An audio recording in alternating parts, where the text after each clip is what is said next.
Hello, my name is Cassidy Fott. I am pursuing my Bachelor's of Science in Sustainability on the Sustainable Ecosystems track, as well as a certificate in biomimicry. And I did my internship through the Happiness Research Lab at ASU. So I will be presenting about promoting regenerative happiness and sustainability through education, green space, and assets-based community development.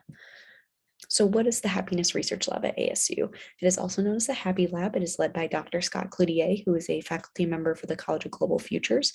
Our mission is by integrating happiness, science, and research, we seek to promote multiple pathways towards a happy, healthy, and sustainable world.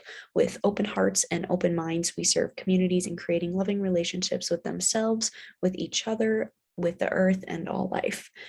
Happy Hoods, or the Sustainable Neighborhoods for Happiness project, is one of the main projects in the Happy Lab. And so a Happy Hood is a neighborhood or community that values happiness, well-being, and sustainability at its core.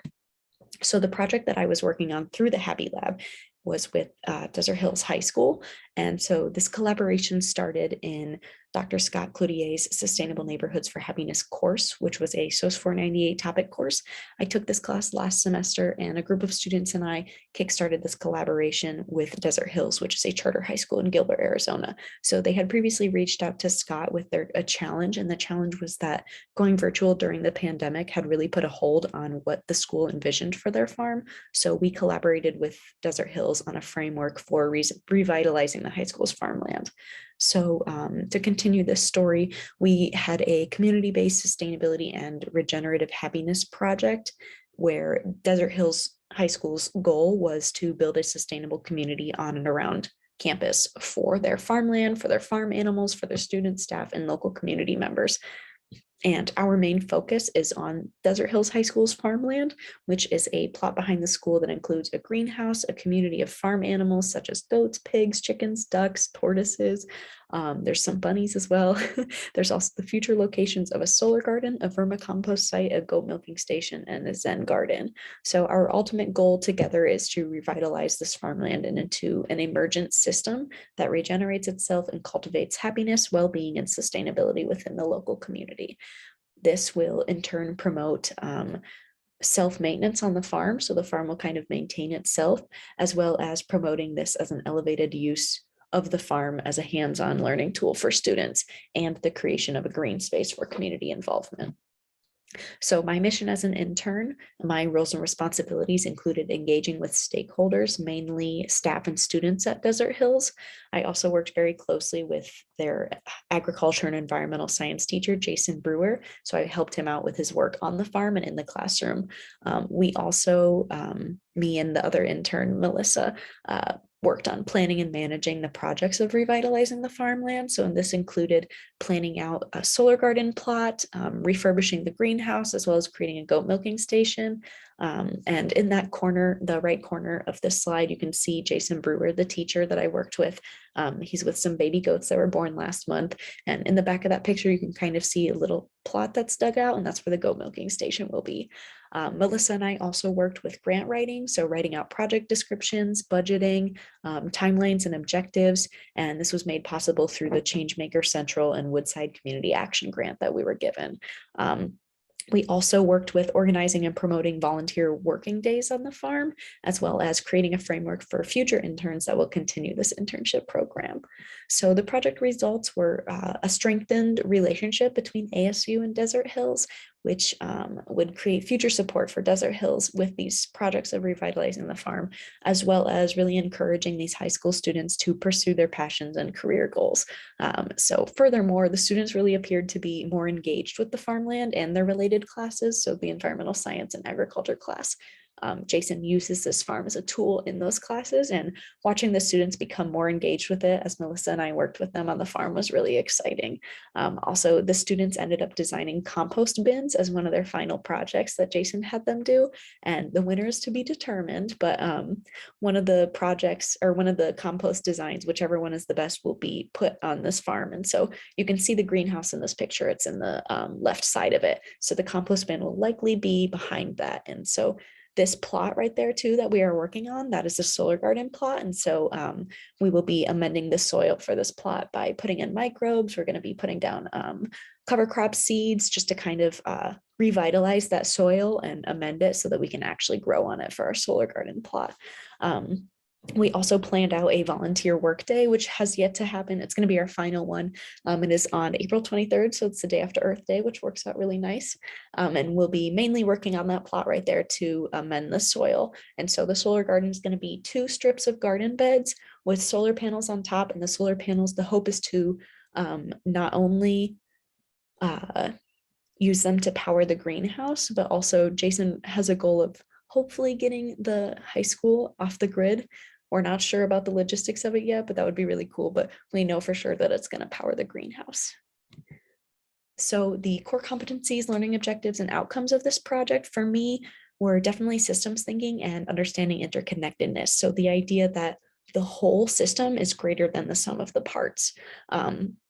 Also collaboration. This whole project was a collaboration, but I really learned how important it is to work with a team and work collaboratively and understand different diverse perspectives and really coming together. Teamwork makes the dream work, right? Also future thinking and strategic thinking. I think these two go hand in hand.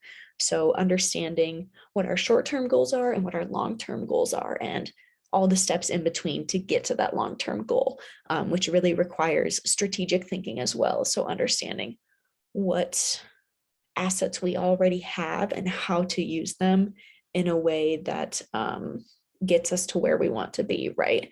Also values thinking and stakeholder engagement. I put these two together as well because when you engage with your stakeholders, the goal is to understand what their values are and what they desire from this situation, right? Like why is this collaboration happening?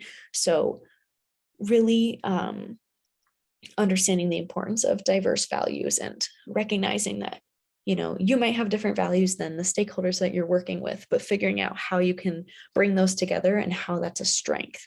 Also, assets-based community development. This was a really big learning objective for me. It was something that I hadn't really understood before or even thought of. And Scott really put an emphasis on this in the Sustainable Neighborhoods for Happiness course that I took with him. And so the whole point of assets-based community development is asking, what do we already have versus what do we need? Which that little graphic on the side there shows that a needs-based approach focuses on deficiencies, whereas an assets-based approach focuses on effectiveness and using what you already have and recognizing that people bring different talents and different things to offer to the table, right? And so that's what this whole assets-based community development approach focuses on. Also continuing this would be biomimicry thinking. So that was one of the biggest things for me that I was focusing on this project, is recognizing the underlying value of biomimicry or characteristic of biomimicry is that life creates conditions conducive to life. So this is the underlying idea where I really needed to maintain a focus on life's principles. And so how does life create conditions that are conducive to life? Well, that's what the life's principles are, which is what this graphic on the side shows. So I specifically focused on adapt to changing conditions, being flexible, incorporating diversity, also being locally attuned and responsive. So using readily available materials and also cultivating cooperative relationships, as well as being resource efficient with your materials and energy. So using multifunctional designs such as a solar garden that'll grow food for the animals as well as power your greenhouse, and recycling materials. So like using manure from the farm animals to act as a fertilizer for the solar garden. Finally, my conclusions. The biggest things I took away from this are that, is that community development projects require patience, flexibility, and stakeholder engagement.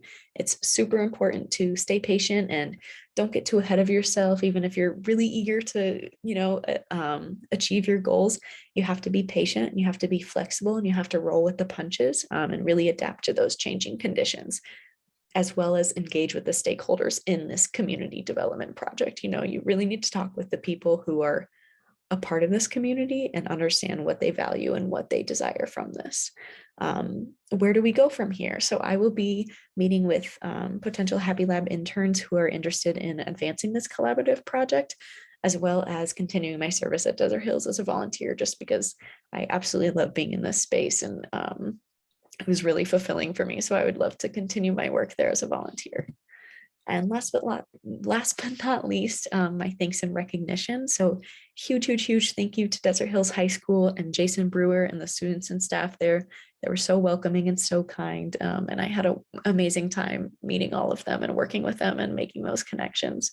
Also, of course, Dr. Scott Cloutier in the Happy Lab, could not have done this at all without him. And I'm so grateful for this opportunity that his organization has given me. And finally, Changemaker Central ASU and Woodside for giving us this community action grant. So again, huge thanks to all of these people and organizations that have really allowed us to achieve our goals and create this framework for the future goals of Desert Hills as well. Thank you. That's all I have.